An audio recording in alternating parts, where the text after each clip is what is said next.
మీరు బిజినెస్‌ని స్టార్ట్ చేసిన తర్వాత లీడ్స్ రావట్లేదని వర్రీ అయితే ఫస్ట్ మిస్టేక్ మన దగ్గరే ఉంది. లీడ్స్ ఏ విధంగా వస్తాయనేది ఫస్ట్ మనకి అవేర్‌నెస్ ఉండాలి. లీడ్స్ ఏ విధంగా వస్తాయంటే దానికి 2 ఫార్మాట్స్ ఉన్నాయి. ఈ 2 ఫార్మాట్స్‌లో ఫస్ట్ వన్ ఈస్ ఆర్గానిక్ అని చెప్తాము. What it is organic? Organic మెథడ్‌లో ఫస్ట్ మనము డొమైన్ ఒకటి పర్చేజ్ చేస్తాము. హోస్టింగ్ తీసుకుంటాము. థీమ్ అనేది పర్చేజ్ చేయాలి. తర్వాత వెబ్‌సైట్ అనేది క్రియేట్ చేయాలి. ఆ వెబ్‌సైట్ క్రియేట్ చేసిన తర్వాత ఎస్‌సిఓ చేయాలి. On page SCO, of page SCO, technical SCO ఇవన్నీ బెటర్‌గా పెర్ఫార్మెన్స్ జరిగితే వెయిట్ ఫర్ ద లీడ్స్. ఇది మినిమం 6 మంత్స్ నుంచి 6 ఇయర్స్ వరకు అండ్ ప్లస్ ఎక్కువైనా పట్టొచ్చు. Depends on the resources and strategy. ఈ 2 ఫ్యాక్టర్స్ మీద మనకి లీడ్స్ జనరేట్ అవుతాయి. ప్రాక్టికల్ గా మనం చూస్తే బెస్ట్ డెంటల్ డాక్టర్ నియర్ మీ నేను సెర్చింగ్ చేసిన తర్వాత ఇలా స్క్రోల్ డౌన్ చేశాను. స్క్రోల్ డౌన్ చేసిన తర్వాత ఒక వెబ్సైట్ వచ్చింది. ఈ వెబ్సైట్ ఇలా మనకి ఈ కీవర్డ్ కి వెబ్సైట్ ర్యాంకింగ్ అయితే ఐ గెట్ ద లీడ్స్. ఇలా కాకుండా నాకు ఇన్స్టెంట్ గా లీడ్స్ కావాలి అంటే second alternate method paid advertisements అంటాము. పెయిడ్ అడ్వర్టైజ్మెంట్స్ కూడా ప్రాసెస్ మోస్ట్లీ సేమ్. డొమైన్ తీసుకోవాలి,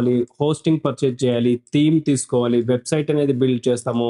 లీడ్స్ కోసం ఇక్కడ యాడ్స్ అనేది రన్ చేస్తాము. ఇన్స్టెంట్ గా లీడ్స్ అనేది వస్తాయి. ప్రాక్టికల్ గా చూస్తే బెస్ట్ డెంటల్ డాక్టర్ నియర్ మీ ఇలా నేను గూగుల్లో సెర్చింగ్ చేసిన తర్వాత స్పాన్సర్డ్ రిజల్ట్స్ అని వచ్చింది. గూగుల్లో స్పాన్సర్డ్ రిజల్ట్స్ అంటే పెయిడ్ అడ్వర్టైజ్మెంట్స్ మీద వాళ్ళు యాడ్స్ రన్ చేస్తున్నారు. సో దాట్ సెర్చ్ క్వైరీకి విజిబిలిటీ వస్తుంది. ఇలా క్లిక్ చేసిన వెంటనే యూజర్ వెబ్సైట్ లోకి వెళ్ళి విజిబుల్ అయిన ఇన్ఫర్మేషన్ రిలవెన్స్ గనక ఉంది అంటే కస్టమర్ కన్విన్స్ అయ్యి ఫామ్ ఫిల్ చేస్తే లీడ్స్ అనేది వస్తాయి. ఈ ఓవరాల్ ప్రొసీజర్ ని మనం డిజిటల్ మార్కెటింగ్ అని చెప్తాము. మనకి ఫాస్ట్ గా లీడ్స్ రావాలా లేదు అంటే ఆర్గానిక్ గా తెచ్చుకోవాలనేది యాజ్ ఏ బిజినెస్ ఓనర్ మనం డిసైడ్ చేసుకుంటే మన కోసం డిజిటల్ మార్కెటర్స్ వర్క్ చేస్తారు.